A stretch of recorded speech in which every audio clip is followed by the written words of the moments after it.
Excellence learners के online classroom में आप सभी का स्वागत है। इस क्लासरूम में आज जो हम लोग पढ़ेंगे वह है रामधारी सिंह दिनकर के द्वारा लिखी गई एक कविता लोहे के पेड़ हरे होंगे। बच्चों, आपको पता ही है रामधारी सिंह दिनकर अपने राष्ट्र कवि थे। इनकी कविताओं में हम राष्ट्र से संबंधित विषयों को पाते हैं। उनमें जो इनकी अपनी एक संवेदनाएं हैं वह प्रखर रूप से दिखाई पड़ती है।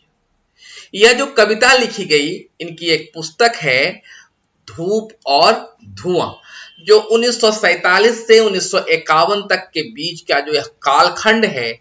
इस समय जो कुछ फुटकर कविता इन्होंने लिखी उसको इस बुक के अंदर, इस किताब के अंदर समावेशित किया गया। 1947 से 51 तक का जो कालखंड था वह सचमुच एक बड़ा ही पेशोपेश का कालखंड रहा होगा। अपना देश अभी अभी आजाद हुआ था। विश्व ने द्वितीय विश्व युद्ध की विभीषिका को देखा था। बहुत लोग हताहत हुए थे और इस कारण कवि को लग रहा है कि विज्ञान के इस चमत्कृत आविष्कार ने लोगों को प्राणहीन बना दिया है। लोगों की संवेदनाएं शून्य हो गई हैं। लोग लोहे जैसे हो गए हैं। तो इस लोहे को यहां एक प्रतीकात्मक शब्द के रूप में प्रयोग किया है कवि ने। तो इस लोहे के पेड़ हरे होंगे, मतलब लोहे रूपी जो हमारी संवेदनाएं हो गई हैं, हमारा जो मन हो गया है, उसमें हरियाली लानी है, उसमें जीवंतता लानी है। इसके ऊपर कवि ने इस कविता को लिखा है। वह कैसे आएगा, इसके लिए हमें क्या करना है, कुछ एक सलाह, कुछ मशविरा भी हमें कवि ने दिया है। तो आज इसी की व्याख्या में आपके सामने शब्दशः लाइन बाय लाइन अर्थ और भावार्थ के साथ करूंगा। बस शर्त यही है कि आप वीडियो को स्किप नहीं करेंगे। देख रहे हैं यह कविता थोड़ी सी लंबी है, तो सहज ही इसके वीडियो का भी कालखंड थोड़ा सा लंबा रहेगा। तो आप धैर्य के साथ हमें सुनेंगे और हाँ, कागज कलम और अपना बुक लेकर रेडी हो जाएंगे, ताकि यदि व्याख्या करने के ही अंतर्गत कुछ एक शब्द, कुछ एक भाव आपको नोट करना पड़े तो नोट कर लेंगे। ठीक है, तो चलिए रेडी हो जाइए, कॉपी कलम किताब लेकर। और मैं अभी आपके सामने इसकी व्याख्या कर रहा हूं। लोहे के पेड़ हरे।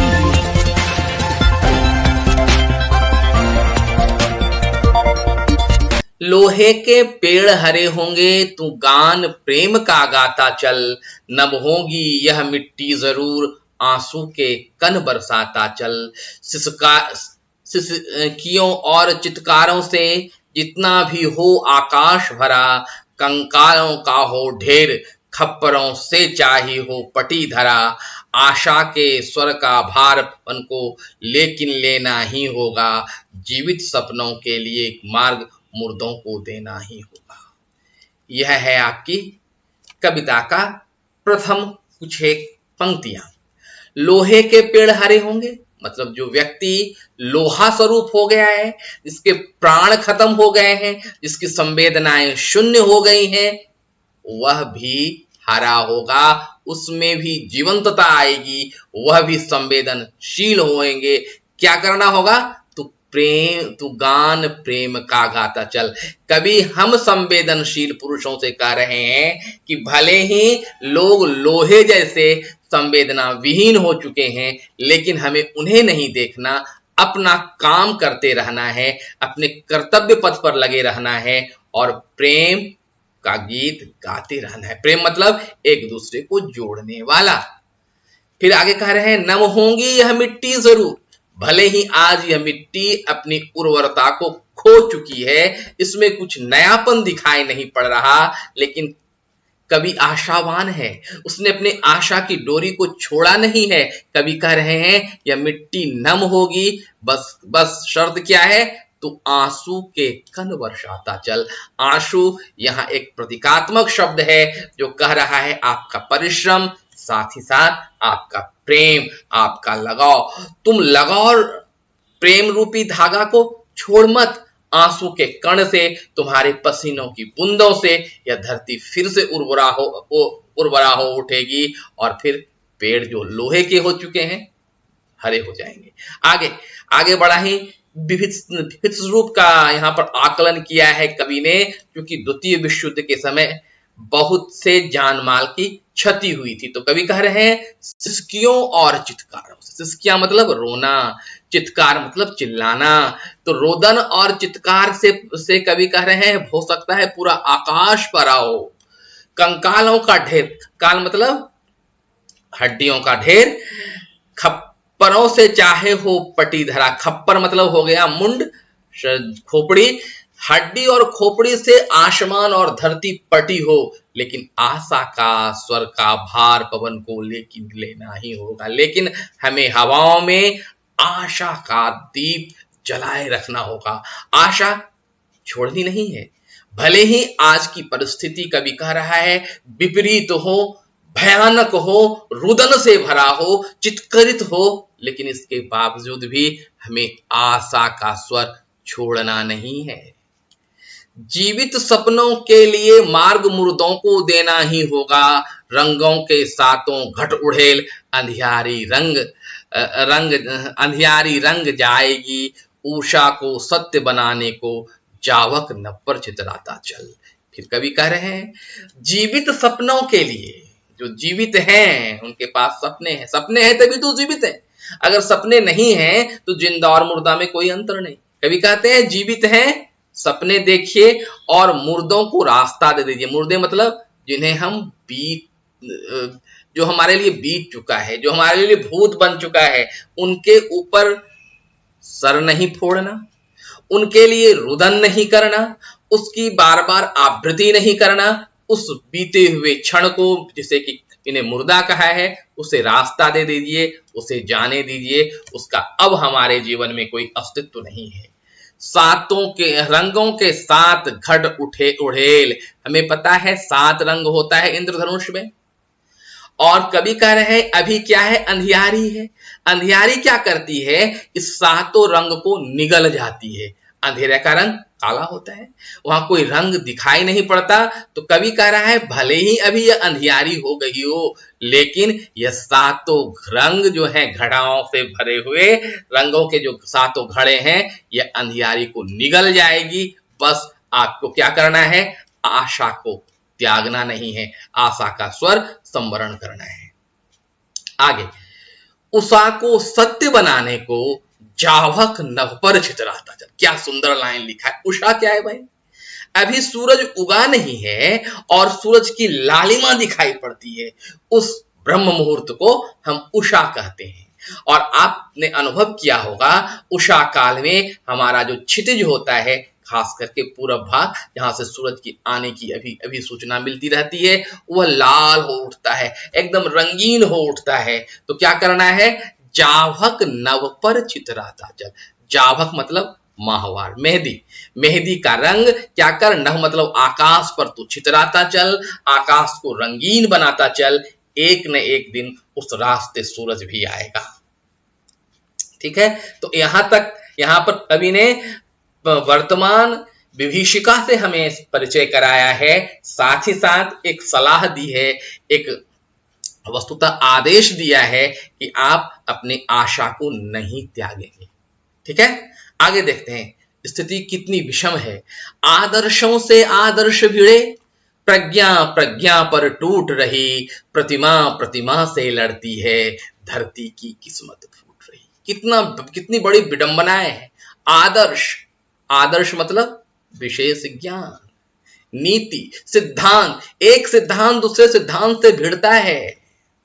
आप देखेंगे जब व्यक्ति आपस में मिलेंगे तो कहेंगे मैं सच हूं और दूसरा कहेगा मैं सच हूं।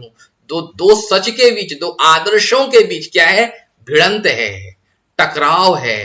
प्रज्ञा प्रज्ञा पर टूट रही। प्रज्ञा मतलब विशेष ज्ञान। आज बुद्धि बुद्धि के ऊपर टूट रही है, तभी तो विश्व युद्ध हुआ था। चारों ओर जो आविष्कार थे विज्ञान के, उस आविष्कृत हथियारों से तो युद्ध किया जा रहा था। इसलिए कवि कह रहे हैं आदर्शों से आदर्श भिड़े, प्रज्ञा प्रज्ञा पर टूट रही, प्रतिमा प्रतिमा से लड़ती है। प्रतिमा यहाँ एक सांकेतिक शब्द है।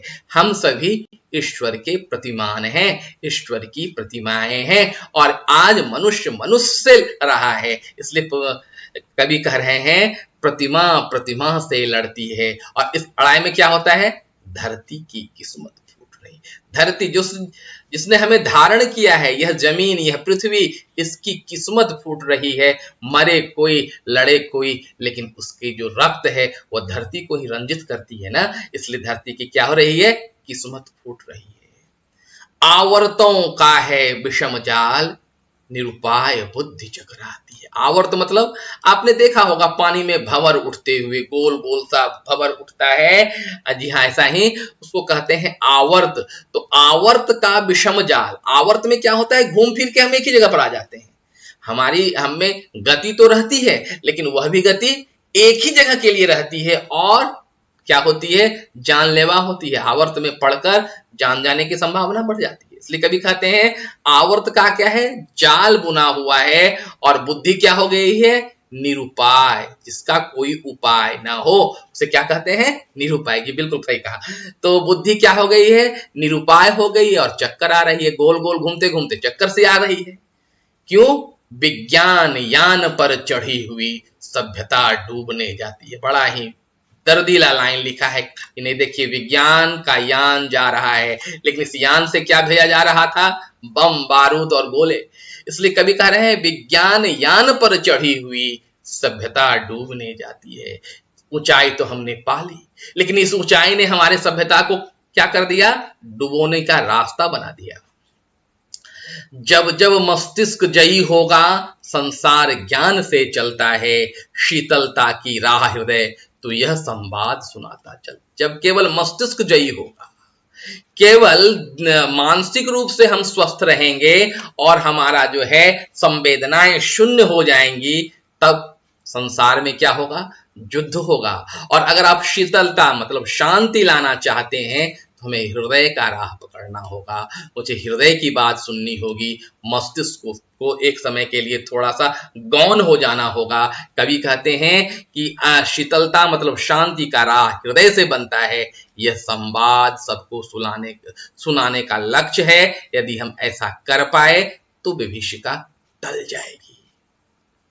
आगे, सूरज है जग का बुझा बुझा, चंद्रमा मलिन सा लगता है। यह अपने हमारे अंदर की जैसी भावना होती है, बाहर भी वैसा ही दिखाई पड़ता है। कभी अभी बोझल सा है, कभी को कहीं भी अच्छाई दिखाई नहीं पड़ती, बड़ा ही कभी जो है ना उदास सा है, लेकिन हाँ आशान्वित है, आशा की डोर छोड़ा नहीं है। कहता है सूरज है जग का बुझा बुझा। सूरज क्या है भाई, सूरज हमें रोशनी देता है, सूरज हमें ऊर्जा देता है। तो संसार का जग मतलब संसार का सूरज बुझा है, मतलब हमारी ऊर्जा का स्रोत थम सा गया है, रोशनी थोड़ी सी मध्यम हो गई है, इसलिए चांद भी मलिन हो गया। मलिन मतलब जिसकी आभा थोड़ी सी घट गई हो, जिसकी रोशनी घट गई हो।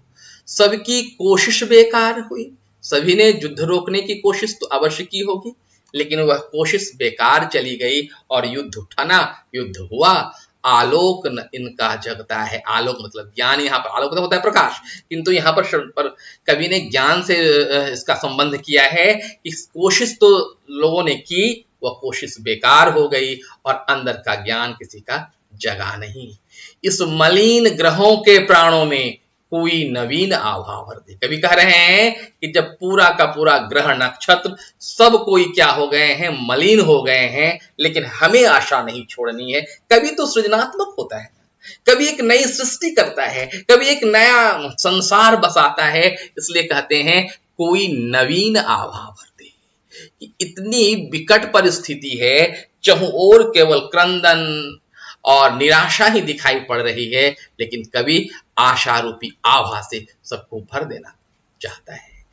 जादूगर अपने दर्पण पर घिसकर इसको ताजा कर दे, दीपक के जलते प्राण।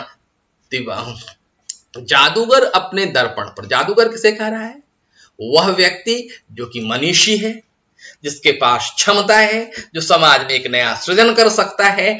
कभी उससे आह्वान करता है, तू तो जादूगर है, और क्या कर, दर्पण को घिस, दर्पण पर धूल जमा हुआ है, घिस देगा तो वह ताजा हो जाएगा और फिर सब कुछ ठीक हो जाएगा। कभी कहते हैं, क्या कह रहे हैं, दीपक के जलते प्राण दिवाली तभी सुहानी होती है। अब कभी कहते हैं, यह काम हमें दूसरों को नहीं सौंपना, अपने से करना है। क्यों? जब दीपक जलता है, दीपक के प्राण जलते हैं, दीपक जब खुद जलता है तभी वह रोशनी प्रज्वलित कर सकता है और तब दीपावली सुहानी होती है। अगर दीपक इस आशय में रहे कि रोशनी हमें कहीं से उधार लेनी है, तब तो हो गई दीपावली। इसलिए कभी कहते हैं, अपने को जलाने के लिए, अपने को न्योछावर करने के लिए प्रस्तुत रहो। रोशनी जगत को देने को अपनी अस्थियां जलाता चल। क्योंकि हम मनुष्य क्या हैं, हम तभी महान हैं जब हम अपनी जिंदगी दूसरे के लिए जिए। इसलिए कभी कहता है, अस्थियां मतलब होता है हड्डी, अपनी हड्डी तक को भी अगर जलाने की क्षमता है तुम में तो जलाता चल, उससे रोशनी आएगी और उस रोशनी से क्या होगा, जो समाज अभी मेरा दिग्भ्रमित हो चुका है उसे एक रास्ता मिलेगा। क्या उन्हें देख विस्मित होना जो है अलमस्त बहारों में? कभी कहते हैं, कुछ लोग ऐसे भी मिलेंगे जिन्हें इन चीजों की परवाह नहीं है, लेकिन तुम्हें विस्मित नहीं होना है उन्हें देखकर। विस्मित मतलब आश्चर्यचकित नहीं होना है। ऐसे हैं लोग संसार में जिन्हें अभी की परिस्थिति से का कोई भान नहीं, वे उन्हें अपने जिम्मेदारियों का कोई एहसास नहीं, इसलिए उन्हें देखकर विस्मित नहीं होना है। फूलों को है जो गूथ रहे सोने चांदी के तारों में। केवल सोने चांदी समाज जो है ना, इसके पीछे दौड़ने की बात नहीं है। जो वैसे कर रहे हैं उन्हें करने दे। क्यों? क्योंकि तुम मानवता का पुत्र, विप्र, विशेष प्रज्ञा। विप्र जो है इसका मतलब होता है विशेष प्रज्ञा। तो विशेष ज्ञान वाला है ना, तू मानवता का पुत्र है ना, गंध छाया का आदि पुजारी। तू प्रकृति का पुजारी है। गंध छाया का यहाँ पर कवि ने कहा है, तू प्रकृति का पुजारी है, इसलिए प्रकृति से खिलवाड़ मत कर, इस विभीषिका को रोकने का प्रयास कर। तू वेदना पुत्र है। वेदना पुत्र क्या है? कहता है, एक हमारा अध्यात्म कहता है कि जन्मत मरत दुषह दुख पावा, कि जन्म के समय और मृत्यु के समय आदमी को अत्यंत पीड़ा होती है। इसलिए व्यक्ति का जन्म तो पीड़े के साथ हुआ है। इसलिए कवि कह रहे हैं, वेदना पुत्र। वेदना मतलब पीड़ा। तू वेदना का पुत्र है, तू तो केवल जलने का अधिकारी है, पीड़ा उठाने का अधिकार है तुझे। तो इस अधिकार को तू ले। सरोवर में जो हंसता चांद मिले, दर्पण में रचकर फूल मगर, उसका भी मोल चुकाता चल। संसार में जहां कहीं खुशियां हैं, उस खुशियों का मोल चुकाता चल। लेकिन एक बात पर अडिग रह, आशा को मत छोड़ और विज्ञान के इस अंधी दौड़ में अपने आप को बचाया रख। या जो पर देख रहे हैं आप, यहाँ पर जो ऊंची ऊंची बिल्डिंग को दिखाया गया है, कह रहा है यही लोहे के पेड़ हैं, लोहे के बने बने यह जो बिल्डिंग है, इसमें रहने वाले लोगों की जो क्या है, आत्मीयता मर चुकी है, इसे जिंदा करना है। कवि की यह आशा है और हमें बहुत तेरे उन्होंने उपाय भी बताए। तो बच्चों, इस कविता के अर्थ और भावार्थ अब आपको समझ में आ ही गए होंगे।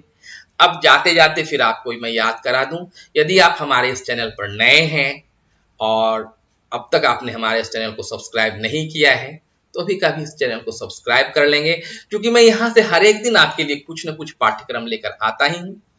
तो चलिए, आज के लिए इतना ही। मिलते हैं अगली बार कुछ नए पाठ्यक्रम, कुछ नए विषयों के साथ। तब तक के लिए धन्यवाद।